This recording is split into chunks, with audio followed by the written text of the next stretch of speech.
Alhamdulillah, kita bersyukur kepada Allah malam ini bisa ngumpul di sini. Dan pada malam ini saya ingin sharing sama teman-teman tentang beberapa cara untuk mendapatkan kebahagiaan hidup.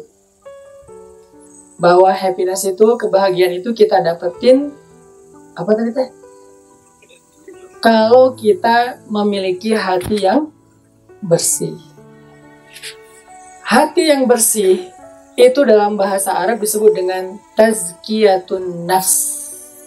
Makanya Allah Subhanahu wa taala berfirman, qad aflaha man zakkaha wa qad khaba man dassaha. Betapa beruntungnya orang yang membersihkan hati. Artinya beruntung di sini dia bahagia. Dan betapa menyedihkannya orang yang mengotori hati. Artinya dia sengsara. Makanya tadi saya sampaikan bahwa kebahagiaan itu punya tempat. Dia punya rumah. Dia punya singgasana. Dan singgasananya kebahagiaan, rumahnya kebahagiaan itu adalah di dalam hati kita. Nggak masalah kalau misalnya kita bikin trip, traveling ke mana aja untuk jalan-jalan, healing, bikin beberapa kegiatan yang menyenangkan, having fun dengan saudara-saudara atau teman-teman kita, atau mungkin nongkrong misalnya. Tapi itu bukan cara untuk dapetin happiness, itu cara untuk istirahat. So there is difference between taking rest and get happiness in our life.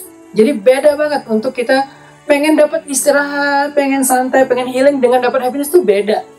Jangan sampai kita berpikir, saya pengen dapat kebahagiaan dengan cara bikin trip, dengan cara belanja, dengan cara beli make up atau skincare, dengan cara misalnya nongkrong, ngopi gitu. Itu cara kita untuk istirahat. Tetapi untuk dapat happiness bukan hanya sekedar istirahat. Ada orang yang kebanyakan istirahat malah jadi akhirnya bosan. Kan kebanyakan nongkrong, kebanyakan ngahuleng, kebanyakan diam kan malah jadi apa? Jadi bosan kan? Dan bosan adalah another problem. Akhirnya kita kayak komplain lagi, stres lagi, akhirnya depresi. Karena kita berpikir bahwa istirahat itu adalah the way to happiness. Ternyata istirahat bukan the way to happiness. Istirahat itu adalah cara kita untuk nge-refresh, nge-recharging energy. Supaya kita bisa beraktivitas lagi. Jadi kita butuh istirahat. We need a break. But the rest is not about happiness.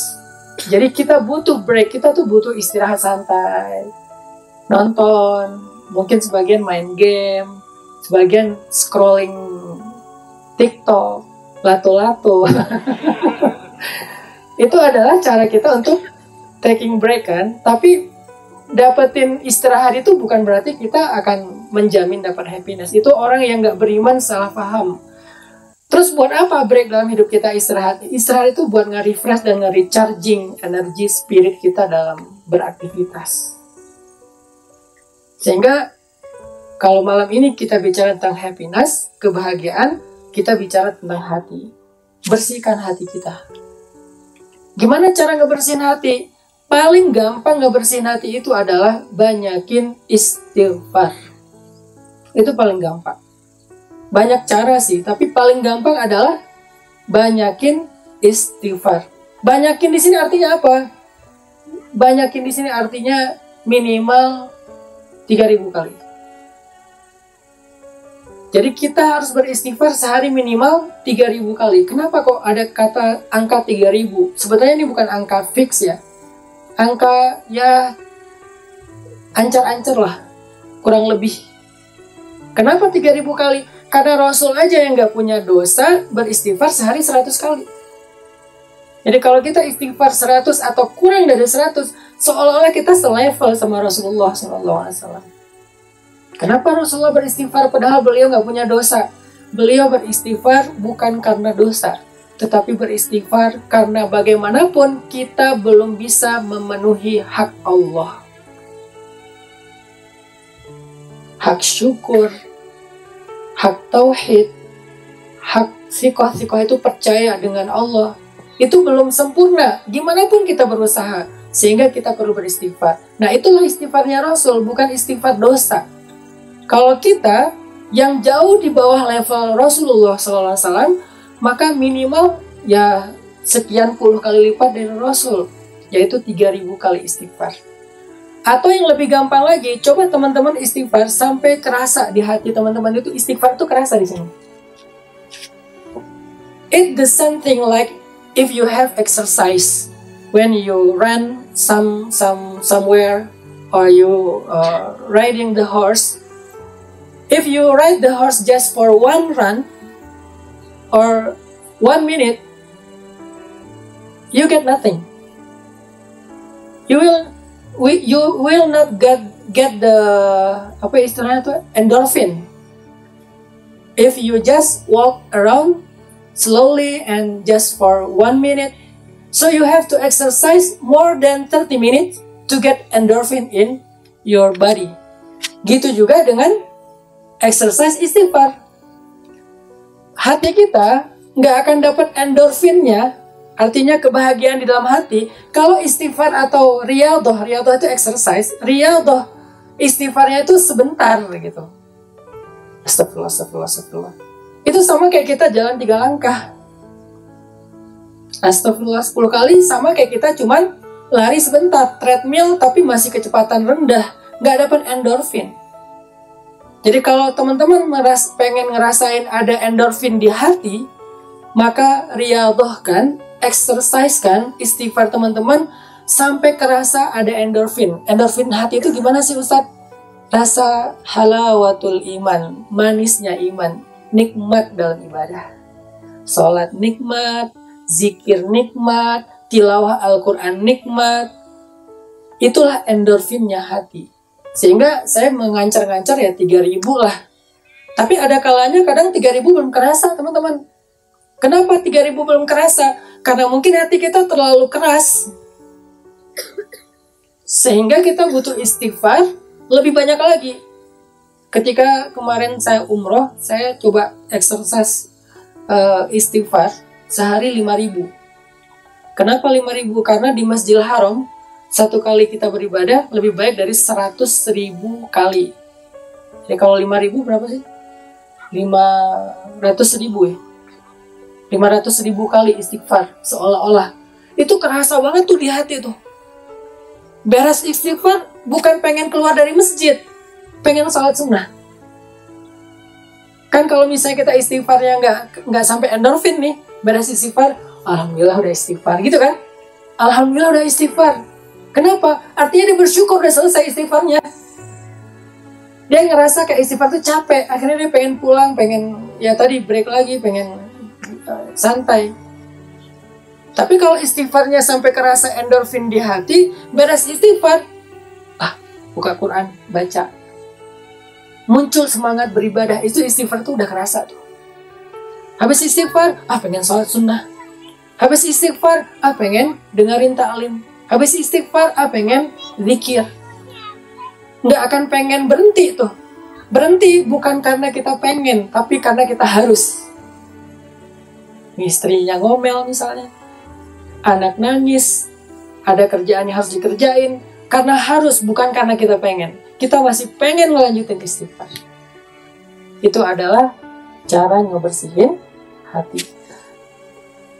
The second way to get the happiness in our life adalah dengan mengenal Allah lebih dekat.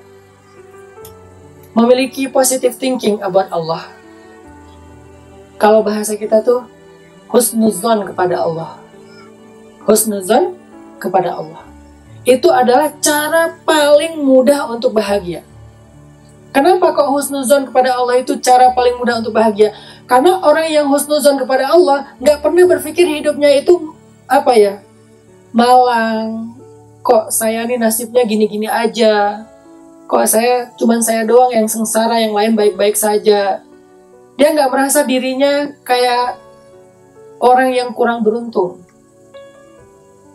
Kenapa dia nggak merasa kurang beruntung? Bahkan ketika dapat musibah. Kenapa? Karena dia percaya Allah pasti menginginkan yang terbaik untuk dia dengan cara diberi nikmat atau diberi ujian. Dia percaya Allah selalu menginginkan yang terbaik untuk dia, bisa dengan cara dikasih nikmat, atau bahkan yang lebih baik lagi dengan cara dikasih ujian. Cuman kita pengen cara yang pertama ya. Walaupun sebetulnya cara kedua lebih baik.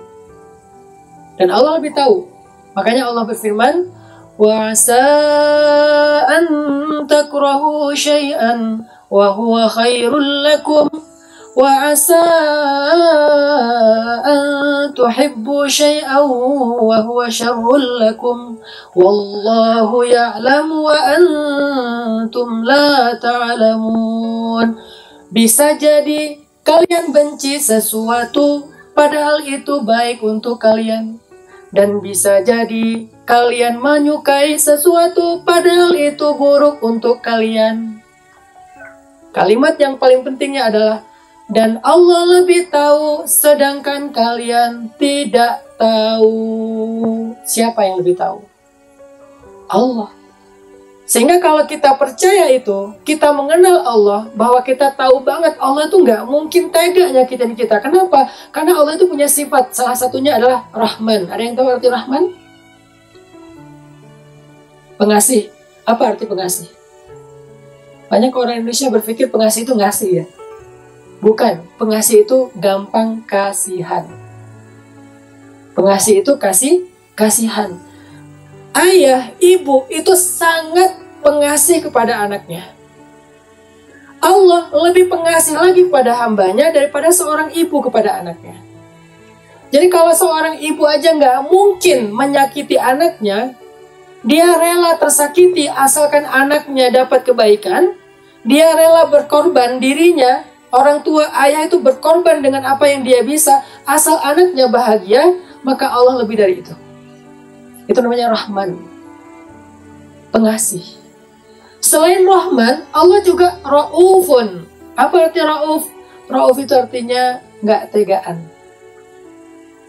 Kalau pengasih, gampang kasihan. Kalau Ra'uf, nggak tega.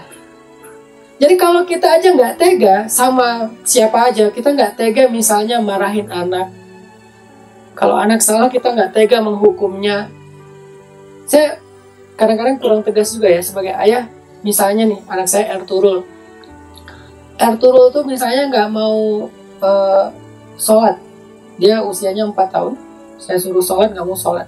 Ertuğrul kalau nggak sholat, nanti baba nggak mau ngasih jajan.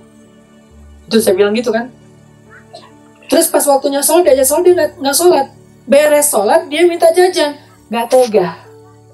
Nggak tegas ya. Nggak tegas karena nggak tega. Ya udahlah. Akhirnya jajan juga tetap. Nah, kalau seorang ayah aja begitu tidak tega kepada anaknya, apalagi Allah. Dasarnya Allah tuh gak tega banget sama teman-teman loh. Sama kita. Sehingga kalau kita berpikir sebaliknya, kok Allah tega sih? Kok Allah gak kasihan sih sama saya? Berarti kita tidak mengenal Allah. Belajar mengenal Allah. Oh, ternyata Allah itu gampang kasihan sama saya. Baru gini aja Allah udah kasihan. Apa-apa, ada apa hambaku? Pengen ditolong sekalian. Sama kayak anak miss call. Dia lagi di pesantren misalnya. Pernah Aisyah di pesantren, gurunya miss call. Pas dapat miss call dari gurunya, saya langsung telepon balik. Kenapa? Karena saya takut ada apa-apa dengan Aisyah. Mungkin dia sakit, mungkin dia butuh, mungkin habis uang jajan segala macam. Ada apa? Itu namanya nggak tega. Itu artinya kasihan. Allah lebih dari itu kepada kita, teman-teman. Jadi jangan pernah kita berpikir Allah mentelantarkan kita, enggak. Belajar mengenal Allah, faham tentang Allah, sehingga kita tahu Allah nggak menginginkan kecuali khairan, kebaikan. Wa asa an takrahu syai'an wa huwa khairul lakum. Kadang kita nggak suka, tapi Allah kasih. Kenapa? Wa huwa khairul lakum. Karena itu baik untuk kita. Kan banyak hal yang kita nggak nyaman, ternyata setelahnya kita mendapatkan kebaikan. Sama kayak kita belajar nggak nyaman, setelah itu dapat ijazah. Olahraga nggak nyaman, capek, tapi setelah itu dapat endorfin, jadi bugar, jadi sehat. Diet nggak nyaman, setelah itu dapat pujian dari suami. Belanja nggak nyaman, tetapi kemudian makin dicintai sama istri. Ya, banyak hal yang kita nggak nyaman, ternyata khairun lakum, lebih baik untuk kalian. Dalam hidup kita paham itu, dan maklumi. Kenapa dengan kehendak Allah enggak? Wa asa an tuhibbu syai'an wa huwa syarrul lakum. Kadang kita pengen banget sesuatu, tapi nggak dikasih. Kenapa? Allah tahu itu nggak baik buat kita. Sama kayak seorang ayah atau ibu, ketika anaknya pengen main gadget, main game secara berlebihan, dilarang sama orang tuanya.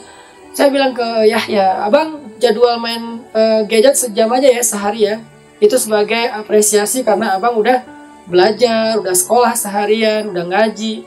Tapi itu pun dikasih tahu apa yang boleh ditonton dan yang enggak. Setelah 1 jam, stop. Kenapa kok di stop? Saya nyaman, saya suka. Itu nggak baik buat abang. Jadi akhirnya dia ngerti, oh ayah saya itu sayang sama saya, makanya dilarang. Allah juga kayak gitu. Allah ngelarang, Allah tidak memberikan sesuatu karena Allah sayang sama kita. Takutnya kalau diberikan, kita tuh nggak siap. Sama seperti Qarun minta harta. Akhirnya celaka dengan hartanya. Fir'aun minta jabatan, celaka dengan jabatannya. Haman minta kekuasaan, celaka dengan kekuasaannya. Namrud minta kerajaan, celaka dengan kerajaannya. Tapi kalau dia siap, Allah kasih. Sulaiman dikasih kerajaan, Zulkarnain dikasih kerajaan, karena mereka siap dengan kekayaan. Abdurrahman bin Auf dikasih kekayaan, malah dia nangis dapat kekayaan. Kita nangis karena nggak dapat kekayaan. Kebalikannya. Belajar memahami Allah. Ada satu cerita tentang mengenal Allah dan memahami Allah. Ini bagus banget analoginya. Jadi ceritanya ada satu pasangan suami istri melakukan perjalanan naik kapal. Awal berangkat laut tenang, nggak ada masalah, kapalnya berlayar dengan baik. Tiba-tiba di tengah jalan terjadi badai. Badai yang luar biasa, ombak besar, sehingga kapalnya mulai hampir tenggelam. Banyak yang rusak, air masuk ke dalam kapal, orang panik, semua teriak-teriak. Termasuk perempuan ini yang bareng suaminya, dia juga panik, histeris, teriak-teriak, gimana kalau kita mati ya Allah, dan seterusnya teriak-teriak. Mereka semuanya panik. Tapi suaminya duduk tenang. Ketika istrinya panik, seisi kapal itu panik, suaminya duduk dengan tenang. Kemudian istrinya bingung, malah nanya ke suaminya, Kang, kenapa kok kamu tenang banget? Kenapa kamu kok nggak panik seperti yang lain? Kan kita mau tenggelam ini, air udah masuk ke kapal, sebentar lagi kita tenggelam di tengah lautan. Kemudian kata suaminya, Mah, duduk dulu. Setelah istrinya duduk, diambillah gergaji. Diletakkan bisa gergaji, bisa golok lah ya, karena nggak terlalu jelas ceritanya. Diambil gergaji atau golok, diletakkan di dada istrinya, diletakkan gini sama suaminya. Kemudian suaminya nanya, Mama takut nggak dengan golok ini? Mama takut nggak dengan gergaji ini? Kata istrinya, ya enggak lah, kenapa saya harus takut? Tapi kan golok dan gergaji ini bahaya. Tapi kan golok dan gergaji itu di tangan papa. Gak mungkin dong papa nyakitin mama. Selama ini mama tahu papa itu sayang banget sama mama, setia, baik, soleh. Gak mungkin papa akan menyakiti mama walaupun papa mau memegang golok. Kemudian suaminya meletakkan golok dan mengatakan, Mah, begitu juga Allah. Badai ini di tangan Allah. Kapal ini di tangan Allah. Ombak ini di tangan Allah. Dan Allah itu maha pengasih, gak mungkin menyakiti hambanya dengan apa yang ada di tangannya. Jadi kalau mama tenang dengan golok di dada karena dipegang sama papa, karena mama percaya sama papa, mama harusnya lebih percaya kepada Allah yang lebih pemurah, lebih pemaaf, lebih pengasih daripada papa. Baru istrinya ngerti, astagfirullahaladzim, astagfirullah ya Allah, maafkan saya sudah suudzon. Kemudian badai mulai reda, ombak mulai tenang, mereka pun memperbaiki kapal dan selamat. Kadang ketika kita dapat badai dalam hidup, yang bikin kita panik itu bukan badainya, tapi kita nggak percaya dengan siapa yang menggenggam badai itu.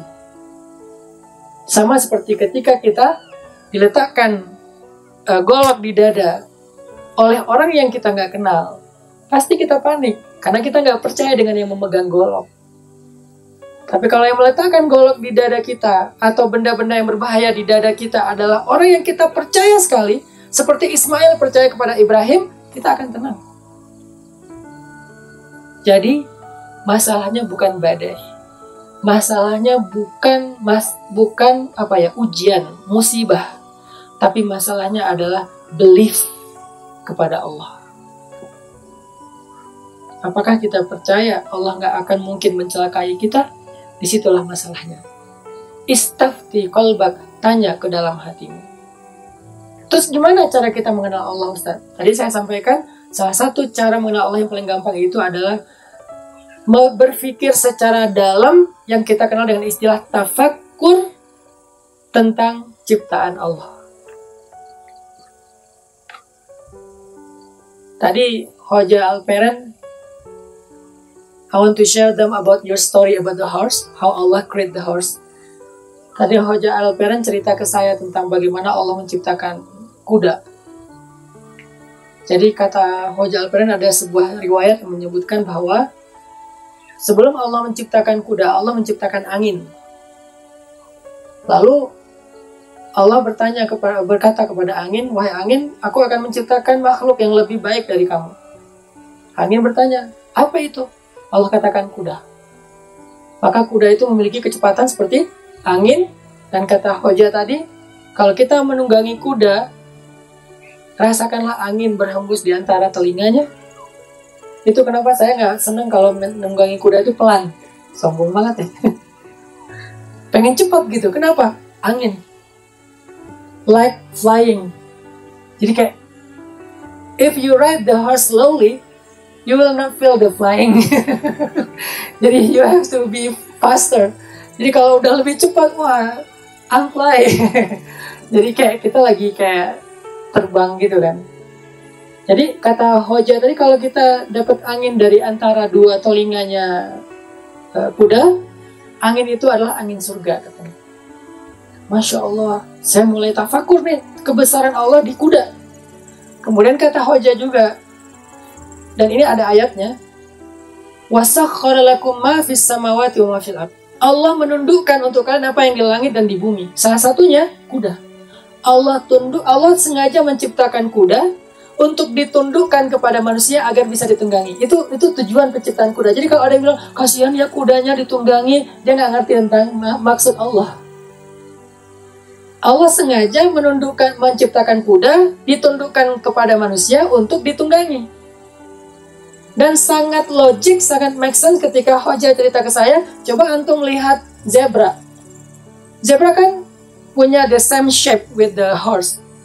Cuman punya warna yang warna-warni, hitam putih. Tapi dia sama bentuknya persis seperti kuda. Kenapa nggak ada yang bisa menunggangi zebra?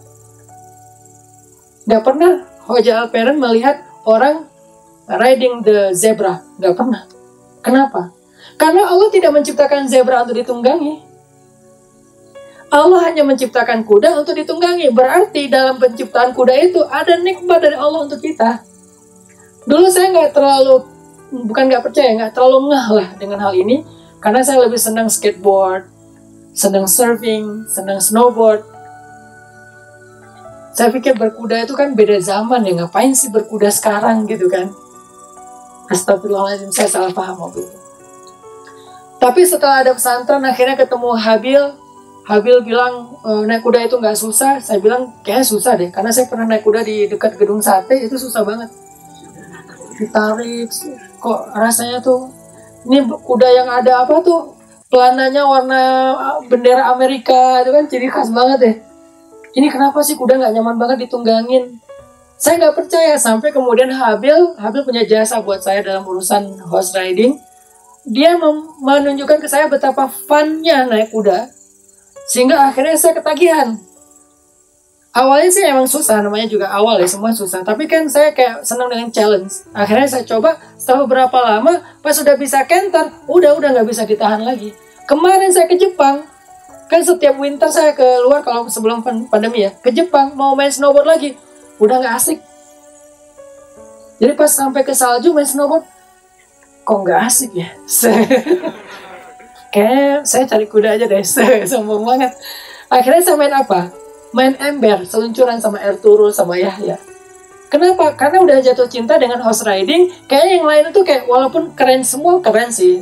Snowboarding keren, skateboard keren, surfing keren. Tapi kayak ini beda, ini spesial. Saya baru tahu memang ini bukan tentang alat perang di zaman dulu, bukan alat transportasi di zaman dulu, bukan. Riding the horse adalah anugerah, gift from Allah.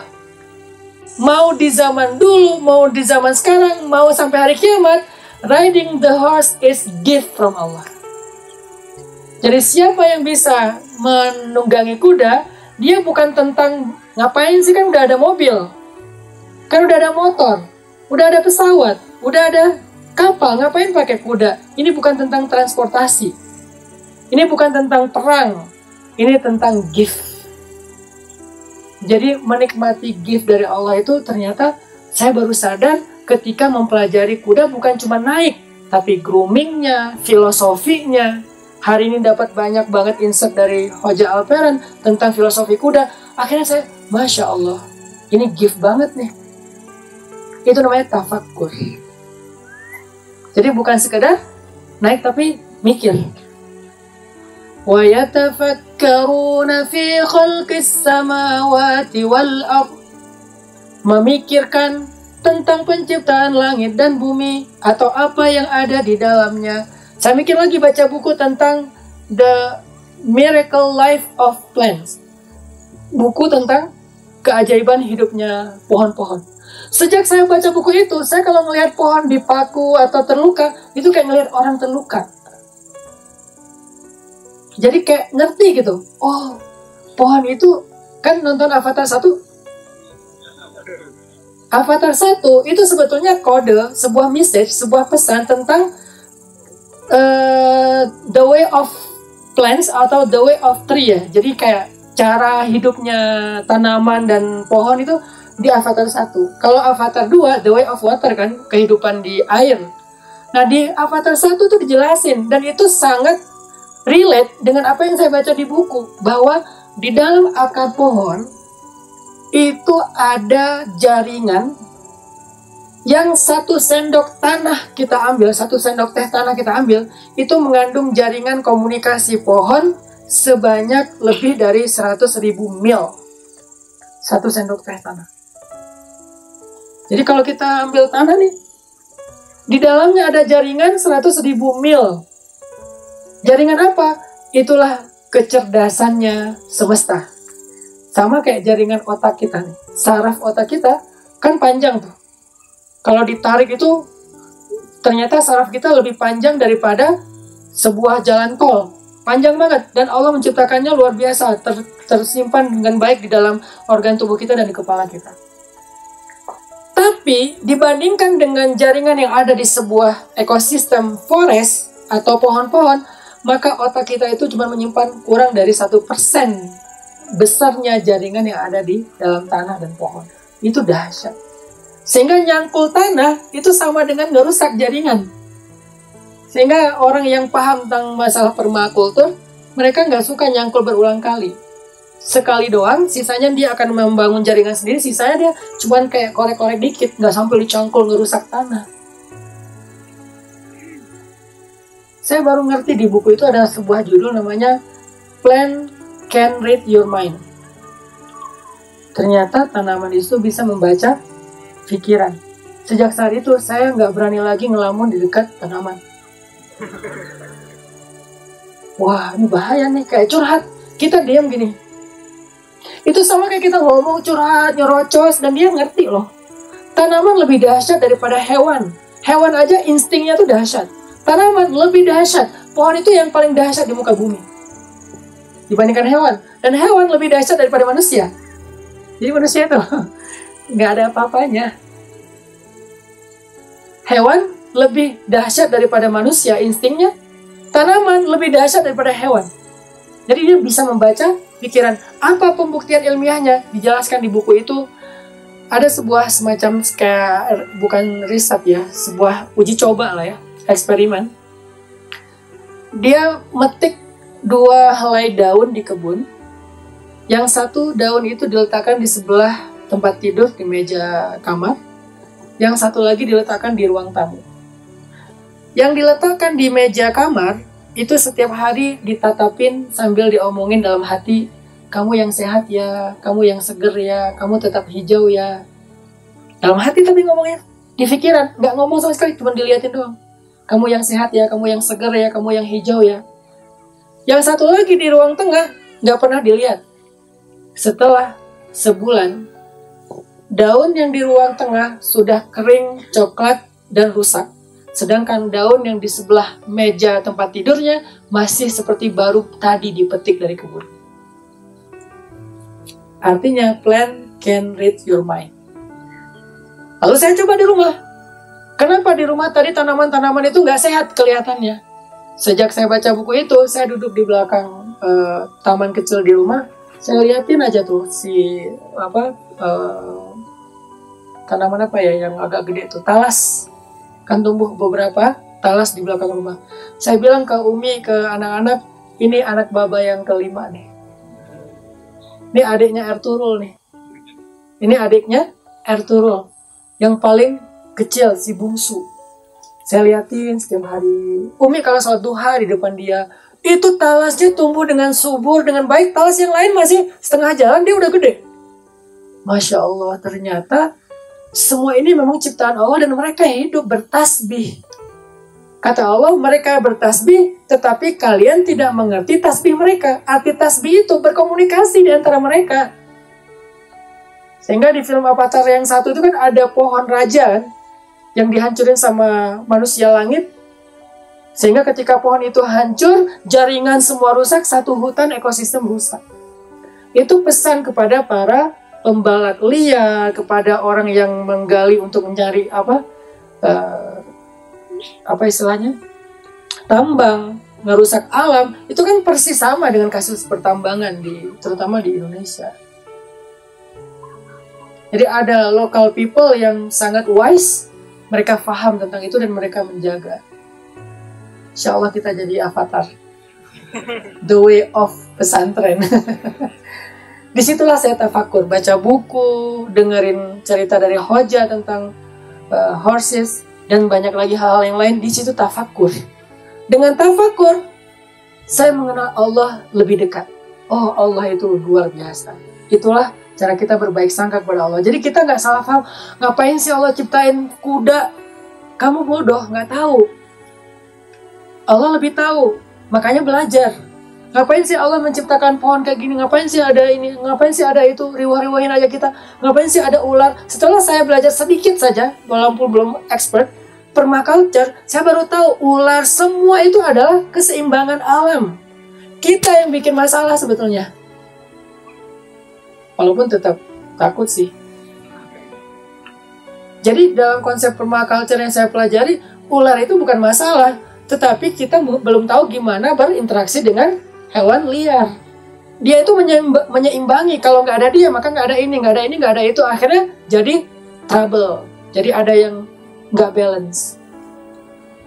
Sejak saat itu saya kalau ngelihat ular, my bro. Tapi jauh-jauh ya. Karena udah ngerti. Itu namanya tafakur. Jadi nggak salah paham. Sebelum saya tafakur, saya salah paham semua. Dengan pohon salah paham, dengan tanaman salah paham, dengan kuda salah paham, dengan panah salah paham, dengan tanah salah paham, selalu salah paham. Gitu juga kita dengan hidup. Kalau kita nggak kenal Allah, kita salah paham tentang hujan, salah paham tentang panas, salah paham tentang musim dingin, tentang salju.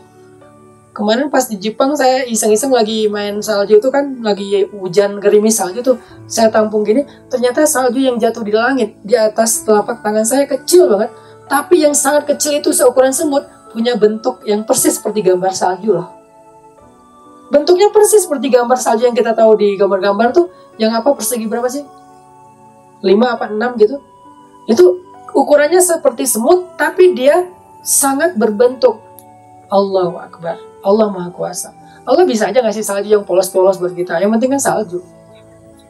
Tapi di shape sama Allah, didesain. Allah itu cinta keindahan, beauty. Kita nggak ngerti tentang itu. Akhirnya ya asal-asalan. Padahal Allah itu nggak ada yang asal, detail segala sesuatu. Jadi ngerti lagi. Belajar tentang budaya dan behaviornya orang Jepang. Wah, makin takjub. Allah berfirman, Ya ayuhan nas, inna khalaqnakum min dzakari wa unsa wa ja'alnakum syu'uban wa qabail lita'arafu. Wahai manusia, kami ciptakan kalian bersuku-suku, berbangsa-bangsa. Ada orang Indonesia, ada Turkiye, ada Japanese, ada banyak suku dan bangsa. Semua mereka punya yang namanya urf. Urf itu bahasa kita, budaya, culture. Dan Allah menggunakan kata-kata urf ini untuk menghubungkan mereka dengan kalimat lita'arafu, supaya kalian saling mengerti tentang culture yang berbeda. Jadi kata mengenal di situ tuh bukan mengenal dalam arti lo namanya siapa, tinggalnya di mana. Bukan itu kata mengenal. Terjemahan susah sekali untuk menjelaskan maksudnya. Kata mengenal di dalam ayat itu lita'arafu. Ta'arafu dari kata urfun. Urf itu artinya culture. Jadi ta'arafu, to know a culture, another culture, and to have a good thing from that culture.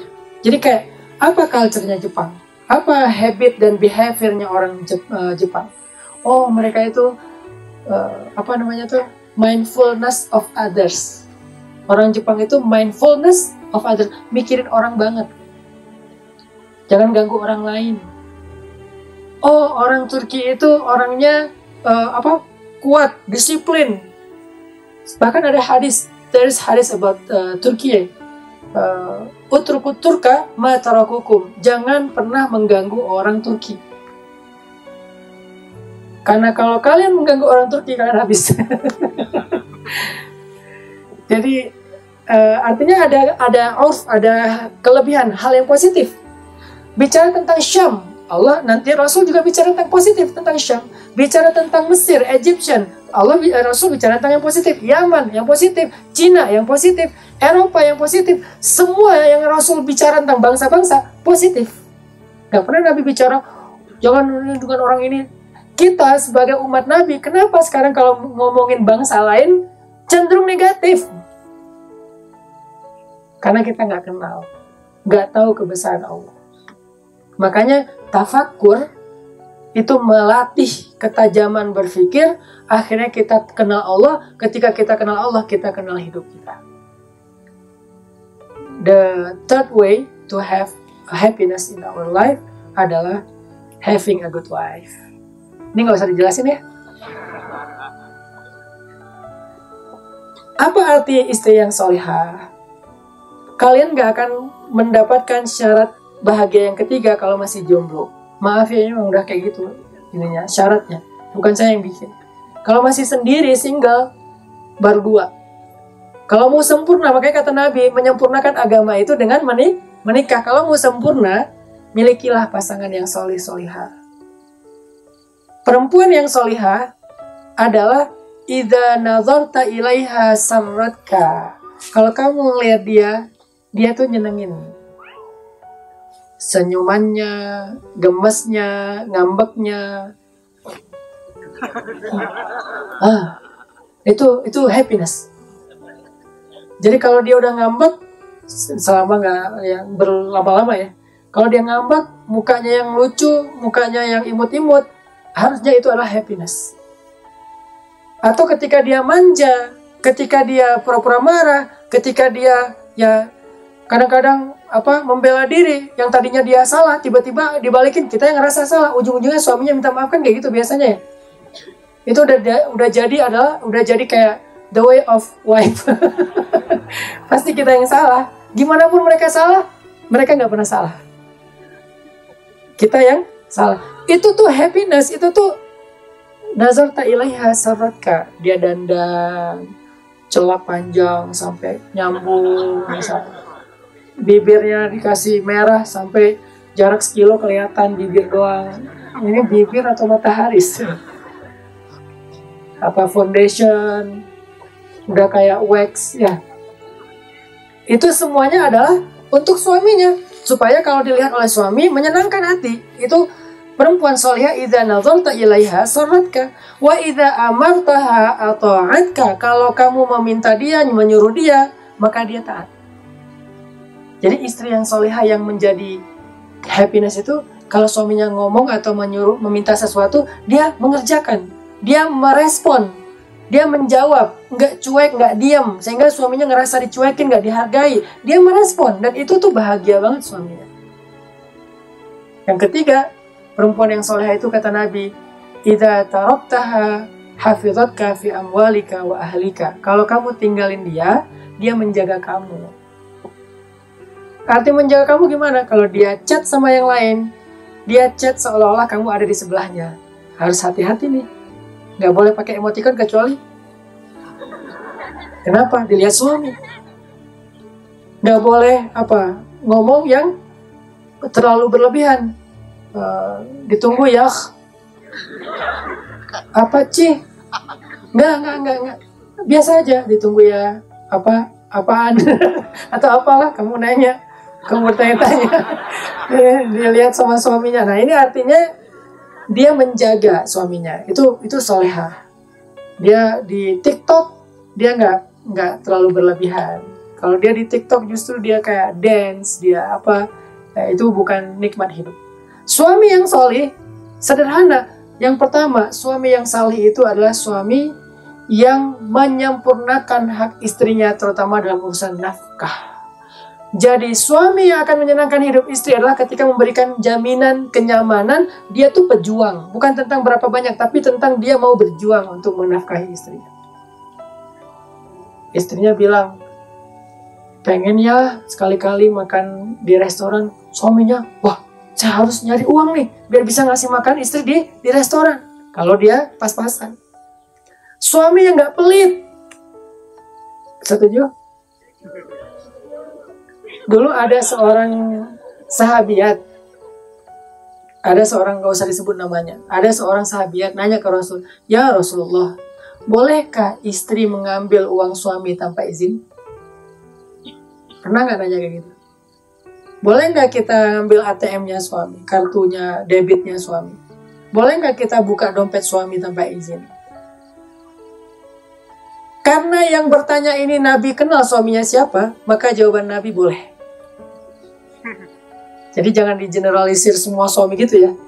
Karena Nabi kenal siapa suami dari istri yang bertanya ini, maka Nabi bilang boleh. Siapa suaminya?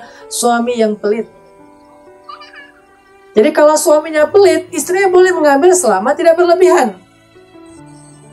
Berlebihan itu apa? Ya sesuai dengan kebutuhan dia. Dia butuh skincare, ambil. Butuh arisan, ambil. Butuh apa lagi? Healing, ambil. Ya nggak tahu sih, itu maju. Yang penting sesuai dengan kebutuhan.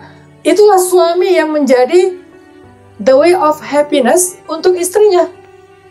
Ketika dia mencukupkan kebutuhan istrinya, dia berjuang biar dia yang ngangkat beban istrinya. Kamu nggak usah mikirin tentang kebutuhan bulanan, kamu nggak usah mikirin tentang berapa, kamu nggak usah mikirin dari mana dapat uang, biar aku yang pikirin. Kamu tenang aja di rumah. That the best husband in the world. Kamu tenang aja di rumah, aku yang kerja, aku yang cari. Mas nanti gimana? Tenang aja. Dan ketika dia di luar punya masalah, punya hal yang luar biasa, dia nggak pernah cerita yang susah-susah ke istrinya. Dia cerita yang mudah-mudahnya aja. Istrinya nggak perlu tahu gimana seorang suami berjuang di luar. Istrinya hanya perlu tahu berapa yang dia bawa pulang. Setoran. Itu suami keren banget sih. Makanya Allah mengatakan bima anfaqu min amwalihim. Laki-laki itu jadi pemimpin karena dia menginfakkan hartanya kepada istrinya. Karena uang suami adalah uang istri adalah uang istri. Jangan pernah berpikir, mah kok mama tabungannya gede banget, lebih gede dari papa. Emang kayak gitu takdir kita. Emang enak jadi cowok. Karena takdir itulah kita dikasih warisan 2:1. Kalau cuma dapat 2:1 tapi nggak punya tanggung jawab, maka mending dibagi rata deh.